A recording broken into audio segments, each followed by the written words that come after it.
India has been worried about the huge import dependency of crude oil and natural gas.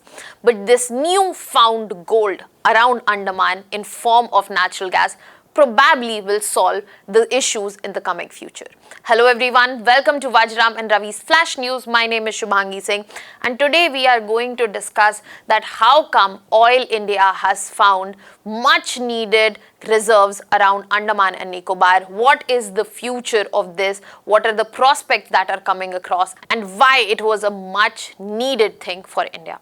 So let us begin with understanding that what exactly has happened. So as of now, the presence of natural gas has been reported near Sri Vijayapuram 3, which is basically an exploratory well which has been drilled by Oil India.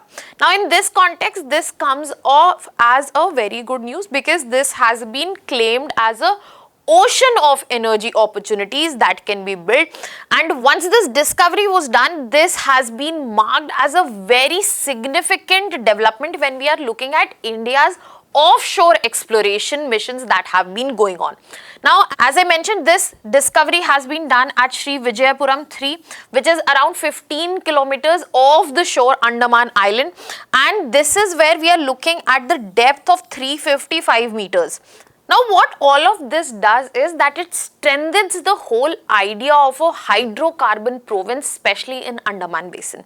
Yes, it does come with opportunities, but at the same time, it does come with multiple questions as well. Now, in this very context, another important thing that we need to understand right here is to look into the exact location that we are talking about. So, as of now, we are talking about Andaman Islands. If we look specifically into the location, you will see that this is where we are talking about. If you look closely, this is the region that we are speaking about. This is Vijayapuram 1, this is Vijayapuram 2, and this is closely located just offshore of Andaman Islands. So these are the oil wells, exploratory oil wells which are present.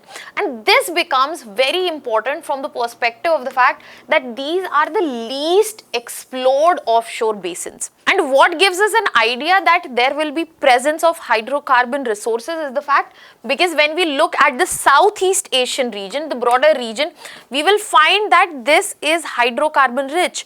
The exploration has been done on this end. So this is where we get the confirmation. The extent of it, that how much is the potential, what is the kind of reserve is present, that still remains unknown and needs to be explored and understood. But this is confirmed that we have reserves of natural gas.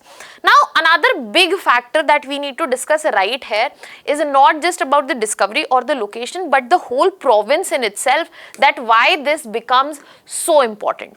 This becomes so important because this is the new emerging energy frontier for India, and how India wants to go about it is going to be a big question in next coming decade itself. So looking from one dimension of the geological significance, this basin forms a part of a bigger region when we are talking about the hydrocarbon rich belt which concentrates along Myanmar, Bangladesh, Andaman, Indonesia. And apart from that, we have to understand that we have already seen good exploration progress here. 3 exploratory wells have been drilled, 2 hydrocarbon bearing wells have been already discovered, and it shows that there is a lot of petroleum potential as well. So what government is looking at as of now is that how India's deep water exploration initiative, which has delivered in this form, how that can be further expanded, how help policy, OALP rounds, the Samudra Manthan exploration campaign can further contribute to more, especially understanding that the energy frontier that we are talking about, that how much is lined up there. Yes, as I said, it does have prospect, but it does have questions, because as much as it might sound great in terms of resources, there is a lot we need to talk about in terms of biodiversity, the degradation that can happen, and the protection of species biodiversity around it. But apart from that, this is something that has as of now come across. Now let us move further to understand the main question that we started with, that was about import dependence. Can it help India's import dependence? Of course, yes, it can. But as of now, we are not aware of how much reserves it holds and what kind of exploitation will take place there. So as of now, we can only try to understand that what this province has to offer us. India's energy challenge remains immense. Import dependence in terms of crude oil around 85%, gas imports 45 to 50%, and if we are talking about the consumption of oil, we are the third largest oil consumers. But if this potential turns into gas reserves, we definitely are looking towards better, lower import bills, greater energy security, reduced exposure to global oil shocks, and domestic resource development that can take place. Apart from this, we also get some economic and strategic benefits, such as if this is the region we are focusing on to develop, new investment opportunities, employment generation, offshore infrastructure development, and also revenue for the government. Apart from that, you have to look at the strategic side also, that how it will enhance India's presence in Andaman Sea. It will support our Sagar vision, it will strengthen our Indo-Pacific maritime interest, and how we are dependent on energy supplies, that dependence would be reduced. This is where a comparison is drawn when we are looking at the Andaman Sea. It is compared to Guyana, where gradual exploration and the reserves that were found changed the fortunes of this very limited country. And this is where this region is again being compared to the higher source region belt, which is present across Southeast Asia. So the promises here are big, the deliverables yet need to be seen. But at the same time, when we are talking about such huge promises, let us talk about the challenges as well.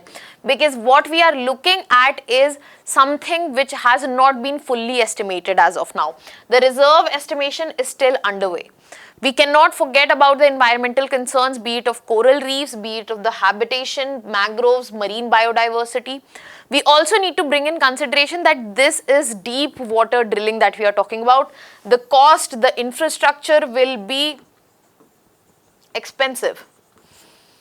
And if we are able to finally tap into it, how are we trying to resource it to the mainland? That needs to be bigger questions that need to be asked as of now. What are your thoughts on this? Let me know in the comment section. I'll be leaving you here with the prelims practice question. Let me know the answer to this in the comment section. That was all from my side. Thank you so much.